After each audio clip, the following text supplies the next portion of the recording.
Nakahibalo-bala kamo nga sunod sa latest statistics ng World Health Organization o WHO nga kapinakaroon sa 800,000 ka mga tawang nagakapatay kada tuig bangod sang paghikog. Kag ang suicide among isa sa mga leading causes sang kamatayon sa mga pamatanon nga nagapang-idaron sang 15 tub 19 anyos. Paano naton mabuligan ang aton mga teenagers in distress o kung mga pamatanon nga makabig suicidal? Yari ang pila ka mga tikang mangin sensitibo sa mga tawo nga ginaduhaduaan nga may plano nga mag-suicide. Kung may maobserbahan o kung makitaan nga mga senyales, hindi ni pagbaliwalaon nilabi na kung makitaan nga depres ang pasyente. Maghatag sang panahon nga kamustahon ini, istoryahon kag pamatian kung ano ang mga hibubunot sini kag kung ano ang mga yara sa balatyagon sini. Listen non-judgmentally. Kung masanag ang senyales nga may plano ini nga utason ng kabuhi, ikaw nga nakahibalo dapat nga hindi ini pagsekretohon. Mangayo sang bulig ilabi na gid sa mga ginikanan sini. Hindi pagbayaan ang natungdan nga nagahisahanon and seek immediate support from health services. Suicide is preventable. Magmangin sensitibo kita sa atong isig kapareho kag handa nga maghatag sang panahon kag bulig kung ginaginahanglan. Mga kabombo, yari si Monsignor Felix Pasquin sang Our Lady of Candles Parish Capitol Heights sa iya imbitasyon sa pag-upod sa Santos nga Misa live sa Bombo Radio. Sa aton mga kabombo, tungod sang pandemic COVID-19, ang aton nga mga tumuluo, labi na gid ang mga senior citizens kag ang mga kabataan nga alangon pa. Pangabay nga hindi mag-intra sa pagtinipon-tipon. Kag isa na dira amo ang pagkadto naton sa simbahan sa pagsimba. Apang kamo makasimba gihapon, makapasalamat ka makadayaw sa Dios, makapangamuyo pinaagi sa aton Santos nga Misa online sa Bombo Radio Bacolod nga aton ginahiwat kada alas 6:30 sang aga. Ini sa liwat ang inyo alagad Monsignor Felix P. Pasquin nga padayon nga nagaagda sa inyo sa pag-upod sa aton Santos nga Misa sa online sang Bombo Radio kada Domingo alas 6:30 sing aga. Madamo gid nga salamat. Ang pagbinuligay sa tiun sang pandemya, tuman ka-importante. Apang antes kita makabulig sa iban, unahon naton anay atipan ng aton tagsa kakaugalingon. You cannot take care of others if you do not take care of yourself. Base sa World Health Organization kung WHO, nga sa tiun karon sang pandemic, madamo ang ginaigo sang stress. Pila sa masanag nga mga emotional symptoms nga maangon sa stress, ginakipansang pagbatsyag sang kahadlok, pagkasubo, kag kaakig. Sa bahin sang physical symptoms, nagabatsyag sang pagkasakit sang ulo, may kabudlayan sa pagtulog kapag kaon. Sa bahin sang behavioral symptoms, nagakadulaan na sang gana o kon motibasyon sa pagtrabaho. Nagataas ang pag-usa sang alcohol o kon drugs, kag wala na nagatambong sa mga ginapakigbahinan sa nga religious, spiritual practices. Magun sini, yari ang pila ka mga panugyan sang WHO agud nga makalikaw kita sa stress. Lingawon ang kaugalingon, pinaagi sa paghimo sa mga aktibidad nga imo gina-enjoy kag ginakaluyagan, kaangay sang pagbasa, pagkulokanta, pagsaot, pagluto, gardening, kag iban pa. Mag-exercise physically every day, magtulog sang temprano or getting enough sleep, eat well, kag ang pinakaimportante sa tanan, magpangamuyo. Subong nga may garas ang coronavirus pandemic, isa sa pinakamabudlay nga butang amo ang idi naton makita ang aton nga kontra. Gani, dapat mangin mahinalungon kita kag nagasunod sa minimum health protocols nga ginapatuman. Magluwas dira, nakaibalo-bala kamo mga kabombo nga dapat man nga i-disinfect ang mga cellphones agud malikawan ang virus. Santo sa pagtuon, ang isa ka typical nga cellphone user ang nagtandog sang cellphone sang 2,617 ka beses kada adlaw. Apang kon extreme cellphone user ka naman, ginatandog mo ang imo gadget sa masobra sa 5,400 ka beses sa isa ka adlaw. Paano i-disinfect ang mga cellphones? Una, dapat i-shutdown ini anay kag kuhaon sa case anti-silimpyuhan. Sunod, bas-on ang tela sang tubig nga may lakot nga habon o kon rubbing alcohol. Pwede man magamit sang wet wipes nga may 70% isopropyl alcohol. Gamit ini, krapuhan ang screen, likod kag kilid sang cellphone. Siguraduhon nga wala sang moisture nga magasulod sa mga port.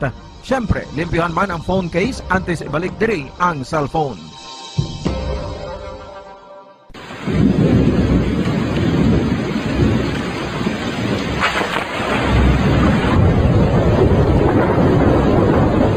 Tiempo tigululan na naman mga kabombo. Ang ikayong lawas ng tanan aton gid halungan. Gani likawan nga mabasa sa ulan agud makalikaw man sa balatian. Yari ang mga bombo tips sa tion sang tig-ululan. Masami nga magdalagid sang payong. Kung wala sang payong, magdala sa mga butang nga sarang makaprotekta sa imo kung maabdan sang ulan, kaangay sang raincoat ukon jackets. Likawan ang trangkaso ukon anuman nga pamalatian nga nagaguluwa sa tion sang tigululan paagi sa pagpabilin nga hindi mabasa sang ulan. Magdala sang extra towel ukon tuwalya kag mga bayo bilang ilislan agud madasig nga magmalak in kaso gid man nga mabasa sang ulan. Magpabilin sa mga lugar nga may atop o kung sarang mapasilungan samtang nagahulat sang salakyan. Likawan man nga mag-ubog sa tubig baha, ilabi na kung ikaw ang may pila sa tiil o kung din man nga bahin sang lawas. Ang ihi kag iban pa nga body fluids gikan sa mga infected nga sapat mahimo magtugas sang leptospirosis. Ang pag-angkon sang leptospirosis delikado o kung makamamatay. Sarang ini makatugas sang kidney damage, meningitis, liver failure, respiratory distress, kag ang pinakamalala, ang kamatayon. Kung hindi malikawan nga mag-ubog sa tubig baha, magsuksok sang butas.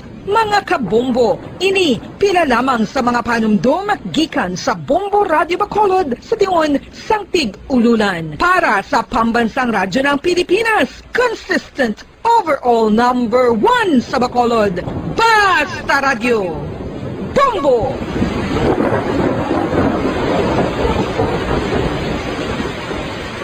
Ano ang RA 9003? Yari ang mga butang nga dapat mo maibuluan angon sa Ecological Solid Waste Management Act of 2000. Ang Section 10 nagamando sa decentralization sang waste management o kung paghaboy sang basura. Sa iya implementing rules, ginamanduan ang mga barangay nga magtukod sang Barangay Solid Waste Management Committee. Ano ang mga katungdanan sang Barangay Solid Waste Management Committee? Pagbahin-bahin kag koleksyon sang madunoton, makompost kag ma-recycle nga basura, pagtukod sang materials recovery facility, pagsumiter sang bulanan nga report sa munisipyo, pag-organisar sang multi-purpose environment cooperative ukon asosasyon. Pagbalay sang solid waste management program sang barangay, pagpain kag pagpangita sang pondo, pagpahamtang sang core coordinators. Ang Section 21 nagamando sang pagbahin-bahin sang basura sa ginhalinan sini kag sa pagpatuman sang no segregation, no collection policy. Ang Section 32 nagamando sa pagtukod sang materials recovery facility sa kada barangay ukon clusters sa mga barangay. Sandig naman sa citizen suit provision sa Section 52, may gahom ang sinuman nga magpasaka sang kaso sibil, kriminal o kon administratibo, batok sa kay sinuman nga nagalapas sa mga provision sang layi, napaslawan sa pagtuman sa ginamando sang layi, kon sinuman nga naghatag sang mando nga nagasupag sa mga provision sang Republic Act 9003. Ginadumilian man sang layi ang tanan nga sahi sang pagsunog sang basura, mangin ang pagsunog sang basura sa ugsaran. Ginadumilian man sang Clean Air Act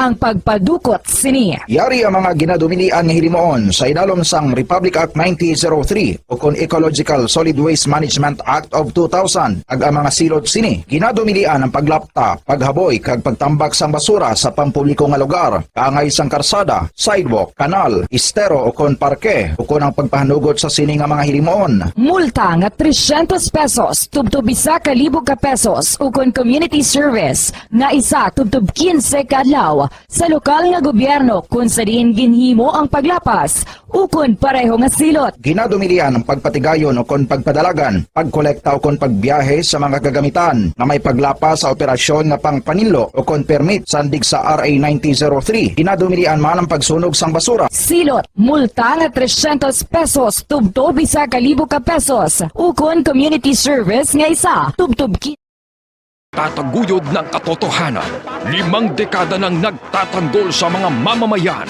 Patuloy na nagsasaliksik at mabilis maghatid ng mga balitang siksik at malaman. Patuloy na nangunguna sa mga issue, drama, promo at serbisyo publiko. Ito ang Bombo Radyo Bacolod, ang pambansang radyo ng Pilipinas.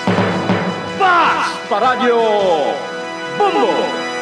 Philippine Standard Time, 6 minutos na nakalipas sa takna nga alas 5 sa hapon. Bombo Radyo Bacolod.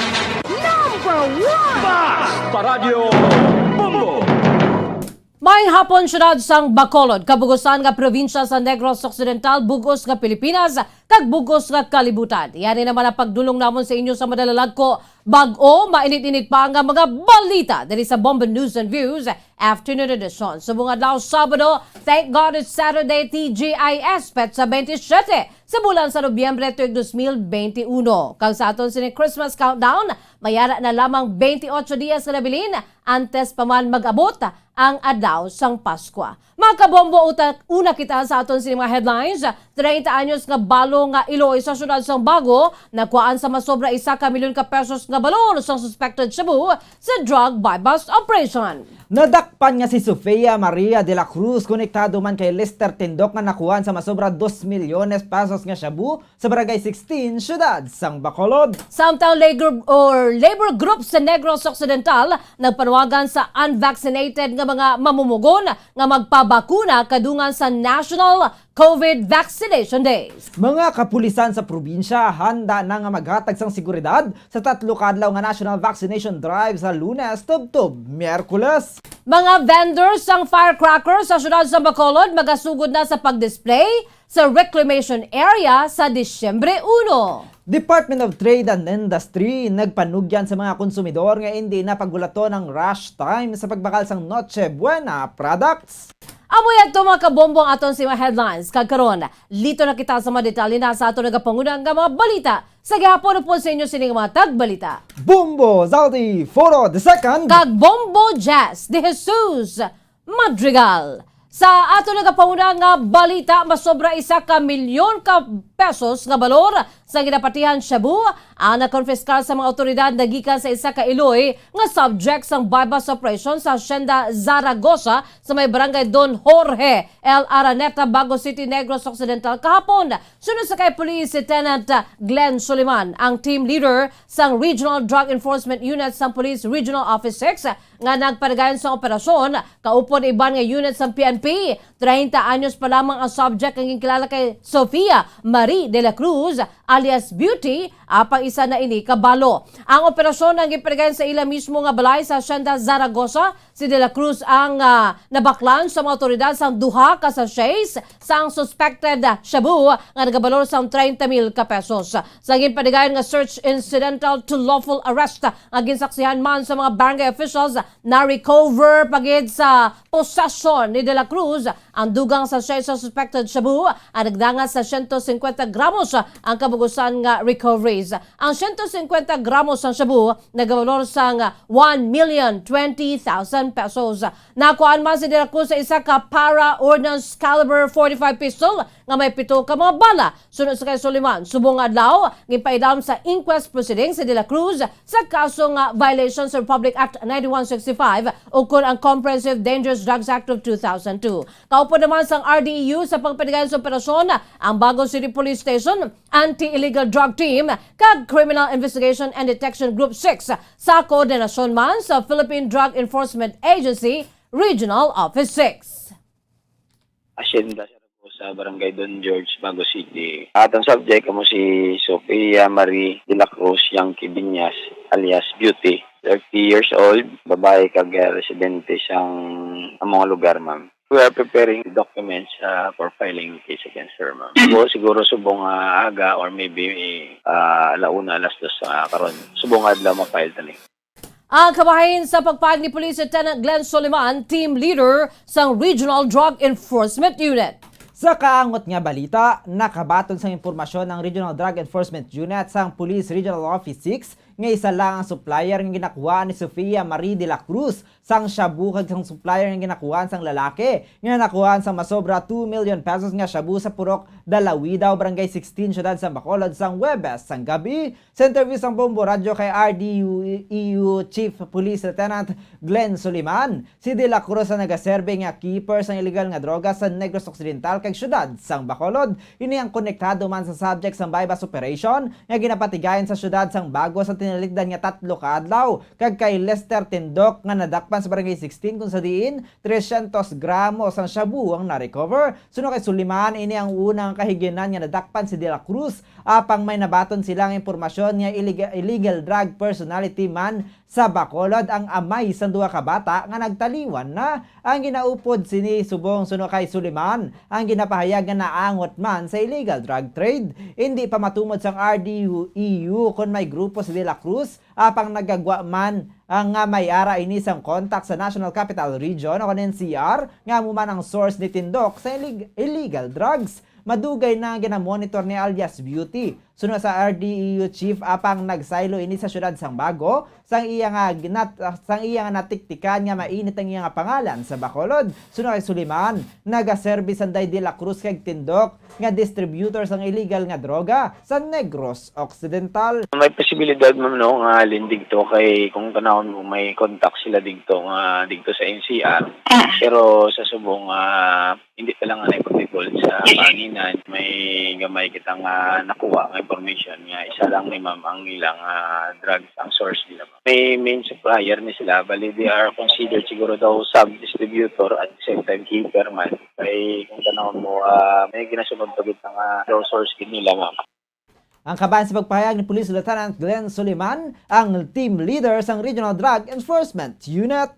Samtang dako pa isa ka hairdresser nga ginakabig sa mga otoridad high value target na sa illegal nga druga sa bypass operation ang ginpadagan sa La Carlota Police Station sa Halanduon Subdivision, Barangay 1, Poblacion, La Carlota City. Ginkilala ang suspetsado sa kay Alvin Albino Bailes alias Princess China, 34 anyos ka residente sa relocation site sa may Barangay Batuan, La Carlota City. Na-recover sa suspetsado ang 3 grams ng shabu nga nagabalor sa 20,400 pesos. Ang suspetsado ang priso sa La Carlota City Police Station kanatala na kasuhan sa paglapas sa Republic Act 9165.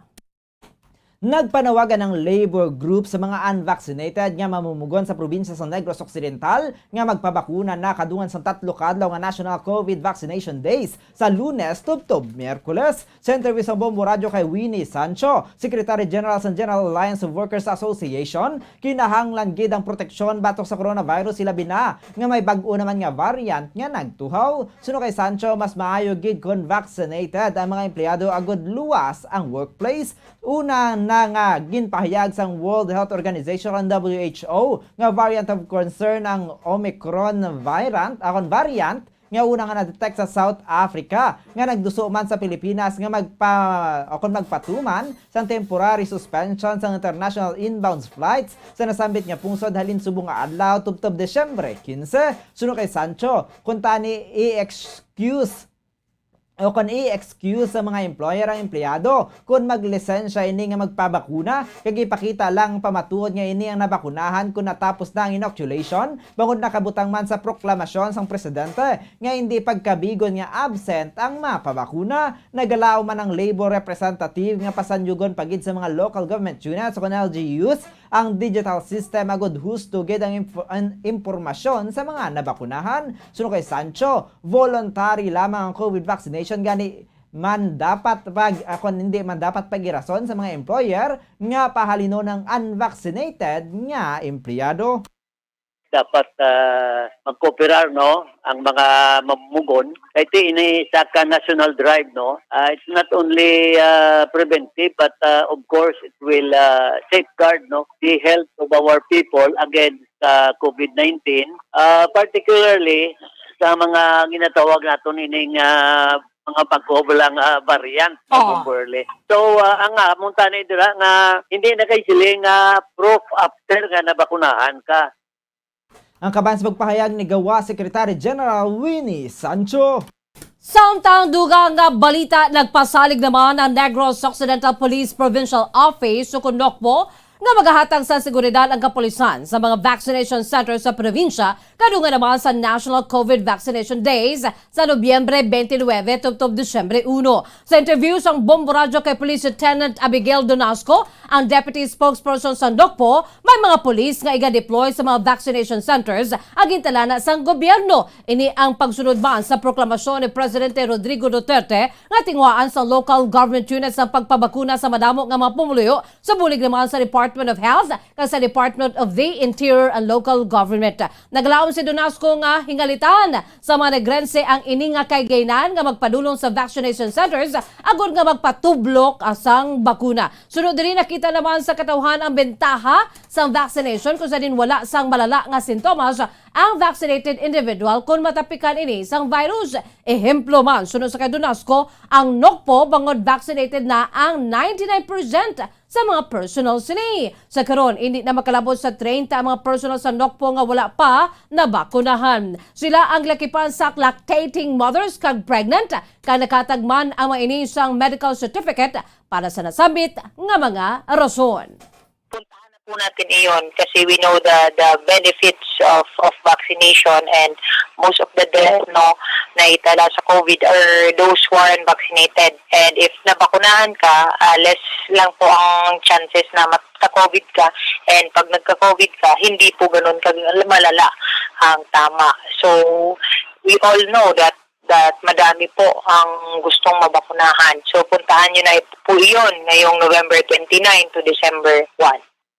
Ang kaway sa pagpag ni Police Lieutenant Abigail Donasco, ang Deputy Spokesperson sa Negros Occidental Police Provincial Office.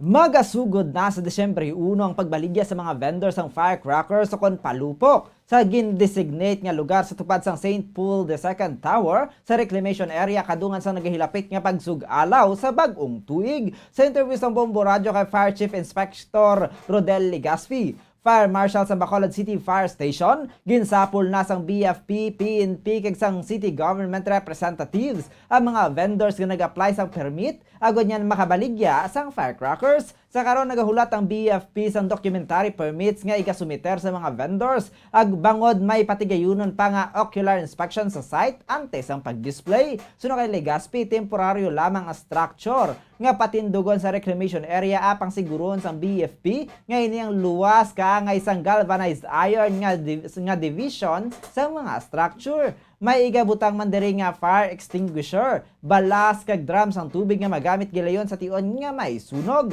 May mastanday man nga fire truck sa lugar kada adlaw. May gabatong man nga no smoking kag no testing signage agod nga paandaman na mga bumulakal. Suno kay Legaspi, dapat iga-comply sa mga vendor sa mga requisitos antes sa pagbaligya bangod kun madakpan nga wala sang permiso, iga-confiscate ang ilang mga baligya. Hindi naman sarang makabaligya sa commercial areas kundi sa gin-designate lamang nga lugar sa Bacolod City Government. For now, gaulat kami sang ila na the output kay kung i-notify na nila kita before that date. Handa kita luwat sa ocular inspection o kilang taon naman. Kung wala na plastar na ang inang mga bagay na ginutugyan ni BSP para sa ila, no? Including ang no testing kag no smoking, no? Kasi klaro na sa aton fire code nga dapat na ang no smoking zone is between 15 and a half, no? Ang distance niya. Ang kabayan sa pagpahayag ni Fire Inspector Rodel Legaspi, Fire Marshal sa Bacolod City Fire Station. Samtang bisan ginahulat pa ang suggested retail price ukon SRP sa mga Noche Buena products, nagpanugyan ang Department of Trade and Industry ukon DTI Negros Occidental sa mga konsumidor nga mas maayo nga magbakal sa temprano sa mga lulutuon sa holiday season. Sa interview sa Bombo Radio kay DTI Negros Occidental Provincial Director Rachel Nofable, may informasyon nga nabaton ang regional office nga may nahanda na ang listahan sa SRP apang may mga adjustments pa gani wala pa ini na publish. Ang pinakauli nga SRP sunod sa kay Nofable amo ang ginpagwa sa tuig 2020. Sunod sa DTI official, wala sang fixed nga kantidad para sa SRP kundi nag-range lamang inihalin sa pinakabarato tubtob sa pinakamahal. Depende sa brand, bangod hindi basic commodity ang Noche Buena products. Santo sa monitor sa DTI, may pagmahal na ginmaan sa presyo sa mga Noche Buena products apang hindi pa ini madakop sa ahensya bangod wala pa sa SRP para diri. Ante sa pag-abot sang bulan sa Disyembre, nagpanugyan na si Nofable nga mas maayo nga magbakal na nga daan sang lulutoon kung may ligwa sa budget kay hindi na pagulaton ang rush time sa pagbakal sini agud nga may bastante nga tion agud nga magpili. Mas maayo sunod sa DTI Director kung magbakal man sa mga local products agud nga mabuligan ang mga negosyante sa probinsya. Let's not wait for the rush time in December to purchase. Muna bala, no? Let's be vigilant. Kaya kung subong do pwede ka pamili, no? Make your own choices in buying, no? So let's not wait for the rush hour to purchase our Noche Buena products. And maybe we can also consider our local products as Christmas in our Christmas celebration, no? Ang kamay sa pagpaayag ni DTI Negros Occidental Provincial Director Rachel Nofable. Ginakalipay sa 3rd Infantry Division sa Philippine Army ang pahayag ni Vice President Leni Robredo nga suportado siniyang mandato sa National Task Force to End Local Communist Armed Conflict kon NTF-ELCAC. Ini matapos magkambyo ang pahayag sa Vice Presidente nga hindi na kinahanglan i-abolish ang NTF-ELCAC kundi may pila lang ka mga miyembro sini nga nagaguba sang pangalan sang task force bangod sa red tagging. Sa interview sa Bombo Radio kay 3rd ID Commander Major General Benedict Arevalo, mahimo nga nakita ni Robredo nga dako ang bulig sang NTF-ELCAC sa mga barangay kani nagkambyo ang iya nga pananawan sa idalam sa barangay development program sang NTF-ELCAC. Ginahatagan sang 20 million pesos nga pondo ang barangay nga ginadeklarar nga cleared na nagikan sa insurhensya. Ang NTF-ELCAC ang intukod ni Presidente Rodrigo Duterte sa tuig 2018 paagi sa Executive Order No. 70. Agud nga makadihon sang whole of nation approach, agud nga masolusyonan ang insurgency. Suna kay Arevalo, hindi matuldukan ang insurhensya paagi lamang sa bala kag armas, bangod mas luyag sa mga residente ang social services nga makalabot sa ila ginapuy-an agud hindi na sila maimpluwensyahan sang NPA. Ining kaangay na gid lamang sang paghatag sang 20 million pesos nga pondo sa 14 ka mga barangay sa syudad sang Escalante. Sa karon nagapadayon naman ang pagsemento sa Alimango Lawis Road sa barangay Alimango nga nagabalor sang 17.5 million pesos. Nakikita natin kung gaano ka-effective ang NTF-ELCAC. Malaki na nga and itulong yan hindi lang sa AFP at saka PNP. Kasama na rin yung mga barangay na makikinabang sa proyekto. 20 million each. So itong nasa budget natin is 1,400 for 2022 at malaki ang magagawa niya mga proyekto ng schools, roads, sanitation, agriculture, electrification. Ang kabayan sa pagpahayag ni Major General Benedict Arevalo, ang commander ng 3rd Infantry Spearhead Division ng Philippine Army. Samtang ginpanindugan sa isa ka local conservationist sa sustainable fisheries nga dapat tindugan sang Pilipinas ang Ayungin Shoal nga sa West Philippine Sea agud hindi maagaw sang pungsod China. Manunduman nga nagdemanda ang China nga dapat kakasuna sa Pilipinas ang Navy ship nga BRP Sierra Madre nga sa karon sa Ayungin Shoal. Ang BRP Sierra Madre ang hungod nga ginpasadsad sa Second Thomas Shoal sa tuig 1999 agud hindi ini makuha sang China sa nakuha sang Beijing ang Mischief Reef sa tuig 1995. Sunod sa kay Dave Albao, wala sang basihan ang claims ng China nga ila ang Ayungin Shoal bangon mayara sang ruling ang Permanent Court of Arbitration nga nagapabor sa Pilipinas sa yara ang shoal sa sulod sang 200 nautical miles nga exclusive economic zone ukon ining ginatawag EEZ. Aminado naman si Albao nga hindi dapat mangaway ang Pilipinas apang dapat panindugan sini ang EEZ. Ang West Philippine Sea sunod sa kay Albao tuman ka manggaranon sa marine resources kung sa din ang mga buto sang isda diri ang naglabot sa iban nga bahin sa pungsod bangod ginadala sang current sang tubig hindi lamang sa Palawan kundi sa iban nga rehiyon. Sunod diri bisan wala sa ikasarang Pilipinas nga makig-away apang dapat ini nga magreklamo. Sila ang source of fish stocks, no? Kay kumbaga hindi lang na dito yung isda kundi ang ilang larvae, ang ilang puto because of the currents ginadala na sila, no? Not only sa Palawan but actually connect na sila, interconnected ni ang fish stocks. Ang kamay sa pagpayag ni Dave Albao, local conservationist of sustainable fisheries. Kag sa aton ng katapusan nga balita, para sa aton nga good news, napadyaan gid ang kapisan o napadyaan gid ang kapisan ng isa ka senior citizen nga nagapasakop sa promo sang Bombo Radio matapos magdaog sa daily draw sang 1-2 Panalo Part 20 promo sang Bombo Radio kag Star FM. Suno kay Maria Nori Ruby. Sa 63 anyos, si residente sang sitio Paradise, Barangay Rizal, Silay City, temprano pa ini nga naghimo sa good claim nga premyo nga 500 pesos nga cash kag 650 pesos nga balor sang grocery goods nga nabutang sa balde sang Orocan. Sunod diri suki ini nga tagpalamati sang Bombo Radio. Gani kalingawan naman sini ang magpasakop sa mga promo. Sunod diri ang cash nga iya nadagan ang iya igabakal sang bugas kag gamiton sa pangadlaw-adlaw nga galastuhon. Nagpangagdaman ini sa iya nga mga tupad balay nga magpasakop agod nga magdaog man kaangay sa iya. Una nga hatag! 100, Ikaduha nga hatag!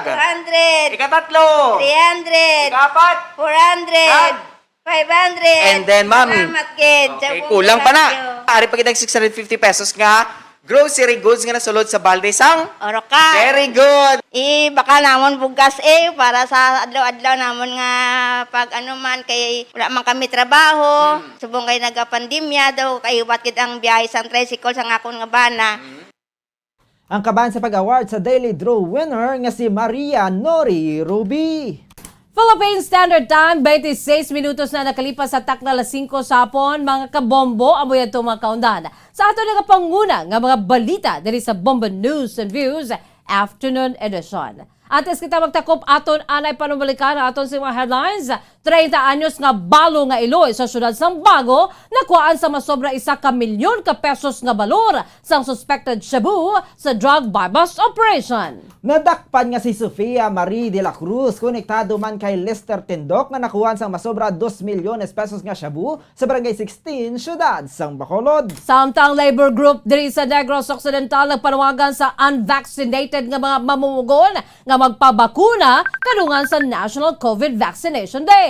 Mga kapulisan sa probinsya handa na nga maghatag sang seguridad sa 3 ka adlaw nga National Vaccination Drive sa Lunes tubtob Miyerkules. Samtang mga vendors naman sang firecrackers sa syudad sa Bacolod, magasugod na sa pag-display sa reclamation area sa Disyembre 1. Department of Trade and Industry nagpanugyan sa mga konsumidor nga hindi na paggulaton ang rush time sa pagbakal sang Noche Buena products.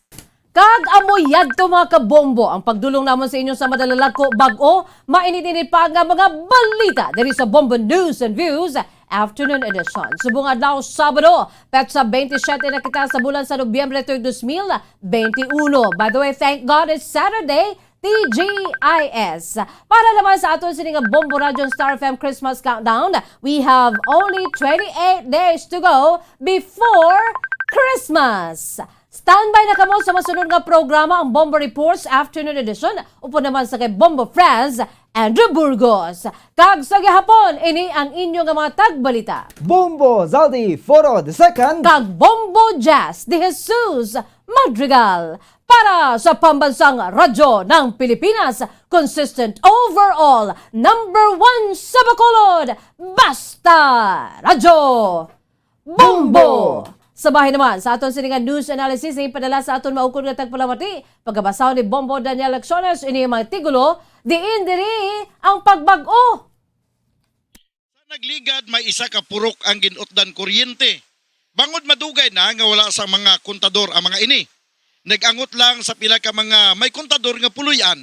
Dugay na nga nagakatabo, ginpabayan man sang kapitan. Sa ngagila kuryente ang ginutod, may nagbulig nga daw masyado man kapatod. Nagpadala sang brand new nga generator, kay man wala kuno nagbulig ang aton mayor. Ang pagbulig mapusgid lamang, ugaling sa tama nga lugar ibutang. Kung ang buligan hindi man makatarungan, pareho lang nakaron nga imo sila ginkumpormihan. Sa isa ka minuro sang singkang amo ini ang natabo. Ang pagutod sang kuryente insakto, kaya naglapas sila sa isa ka reglamento. Dapat mag-apply sila nga matakdan kuryente sang insakto. Ang pagpadala sang generator sa isa ka politiko, nagapapati sa katawhan ngang ila ginahimo insakto. Ti diin diri ang ginasinggitan nga pagbago, kay subong pa lang ginakurap muna ang paminsaron sang tawo. Ang ini ang pauna-una pananawa ng inpadala ni Ramil Calopez sang Barangay Mansilingan, Bacolod City. Sa mga tagpalamati sang Bombo Radyo Bacolod, pwede man kamo magpadala sang inyo panghuna-huna kag pananawan sa Bombo News and Views Afternoon Edition. Care of DYWB Bombo Radyo Bacolod, CBS Development Corporation Building, Lacson Street, Mandalagan, Bacolod City. O kung pinaagi man sa email address ang Bombo Radyo Bacolod, bombo_bacolod@bomboradyo.info. Subong